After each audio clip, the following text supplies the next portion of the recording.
King Thrushbeard. There was once a king who had a daughter. She was more beautiful than words can tell, but at the same time so proud and haughty that no man who came to woo her was good enough for her. She turned away one after another and even mocked them. One day her father ordered a great feast to be given and invited to it all the marriageable young men from far and near. They were all placed in a row according to their rank and position. First came kings, then princes, then dukes, earls, and barons. The princess was led through the ranks, but she had some fault to find with all of them. One was too stout. "That barrel," she said. The next was too tall. "Long and lean is no good." The third was too short. "Short and stout, can't turn about." The fourth was too white. "Pale as death." The fifth was too red. "Turkey cock." The sixth was not straight. Oven dried. So there was something against each of them. But she made specially merry over one good king, who stood quite at the head of the row, and whose chin was a little hooked. "Why," she cried, "he has a chin like the beak of a thrush."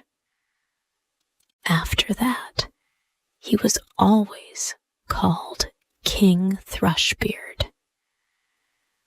When the old king saw that his daughter only made fun of them and despised all the suitors who were assembled, he was very angry and swore that the first beggar who came to the door should be her husband.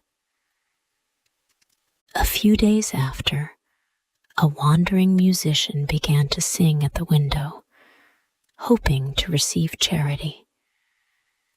When the king heard him, he said, "Let him be brought in." The musician came in, dressed in dirty rags, and sang to the king and his daughter. And when he had finished, he begged alms of them. The king said, "Your song has pleased me so much that I will give you my daughter to be your wife." The princess was horror-stricken, but the king said, "I have sworn an oath to give you to the first beggar who came, and I will keep my word." No entreaties were of any avail. A parson was brought, and she had to marry the musician there and then. When the marriage was completed, the king said, "Now you are a beggar woman. You can't stay in my castle any longer. You must go away with your husband." The beggar took her by the hand and led her away, and she was obliged to go with him on foot. When they came to a big wood, she asked, "Ah, who is the lord of this forest, so fine?" "It belongs to King Thrushbeard. It might have been thine, if his queen you had been." "Ah, sad must I sing. I would I'd accepted the hand of the king." After that, they reached a great meadow, and she asked again, "Ah, who is the lord of these meadows so fine?" "They belong to King Thrushbeard, and would have been thine, if his queen you had been." "Ah, sad must I sing. I would I'd accepted the love of the king. Then they passed through a large town, and again she asked, "Ah, who is the lord of this city so fine?" "It belongs to King Thrushbeard, and it might have been thine if his queen you had been." Ah, sad must I sing. I would I'd accepted the heart of the king. "It doesn't please me at all," said the musician, "that you are always wishing for another husband. Am I not good enough for you?" At last they came to a miserable little hovel, and she said, "Ah, heavens, what's this house, so mean and small? This wretched little hut's no house at all." The musician answered, "This is my house and yours, where we are to live together." The door was so low that she had to stoop to get in. "Where are the servants?" asked the princess.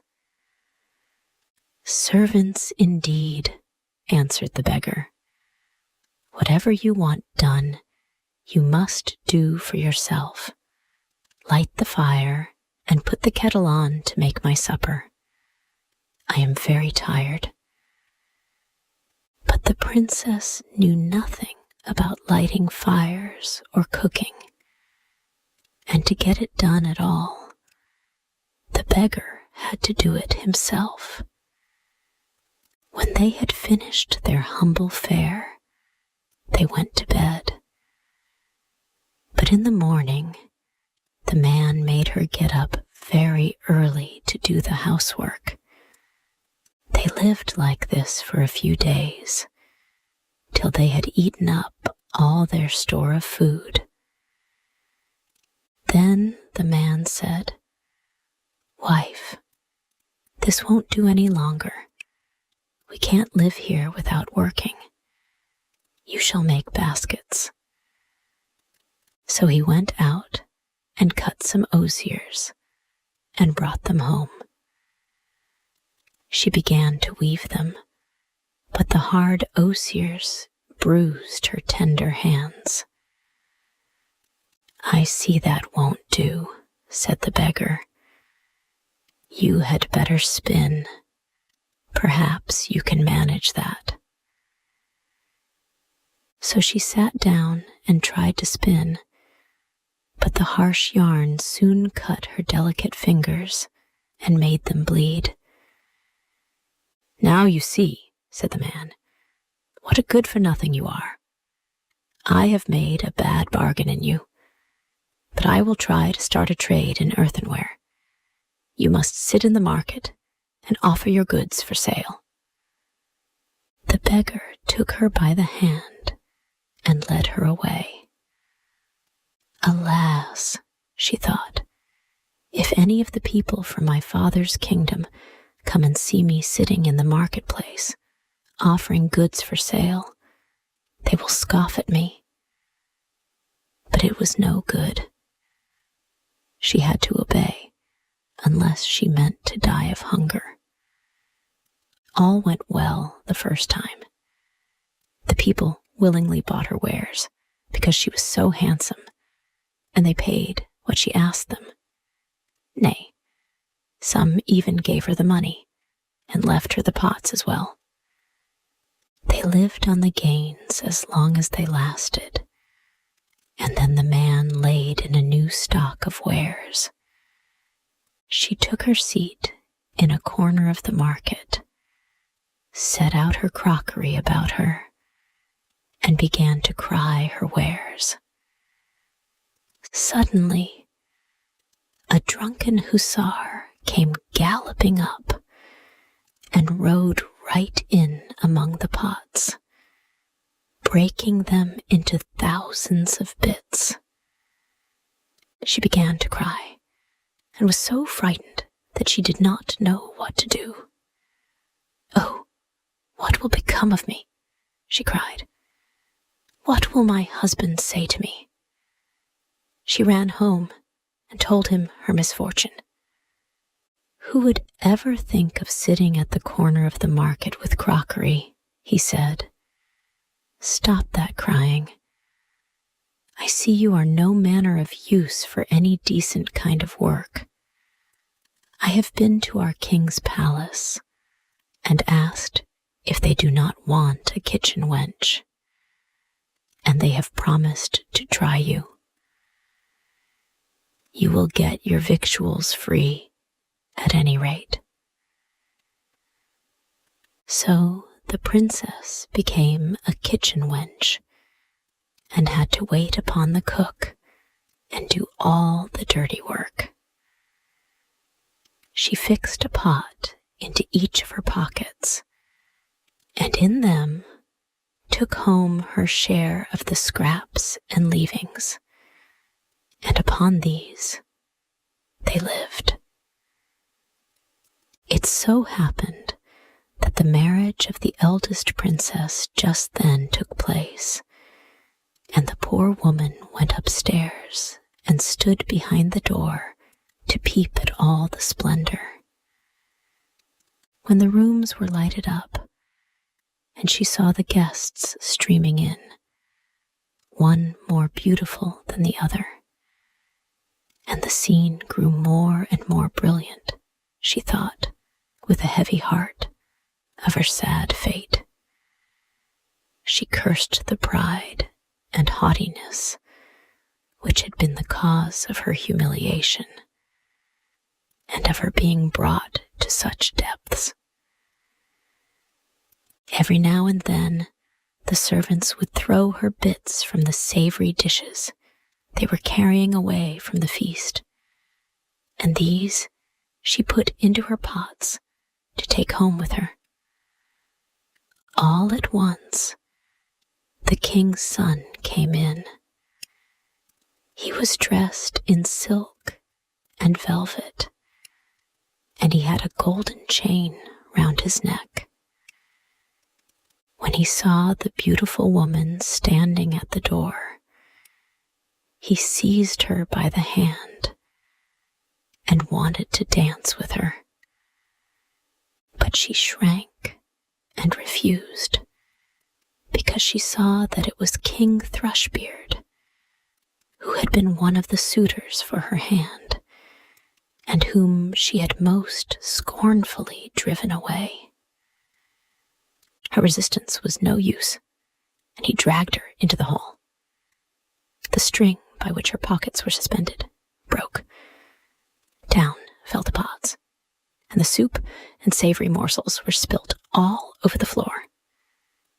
When the guests saw it, they burst into shouts of mocking laughter.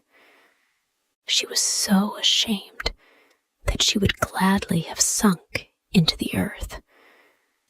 She rushed to the door and tried to escape, but on the stairs a man stopped her and brought her back.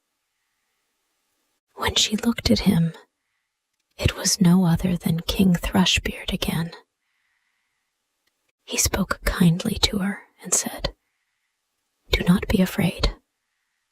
I and the beggar man, who lived in the poor little hovel with you, are one and the same. For love of you, I disguised myself, and I was also the hussar who rode among your pots. All this I did to bend your proud spirit and to punish you for the haughtiness with which you mocked me." She wept bitterly and said, "I was very wicked, and I am not worthy to be your wife." But he said, "Be happy. Those evil days are over. Now we will celebrate our true wedding." The waiting women came and put rich clothing upon her, and her father, with all his court, came and wished her joy on her marriage with King Thrushbeard. Then, in truth, her happiness began. I wish we had been there to see it, you and I.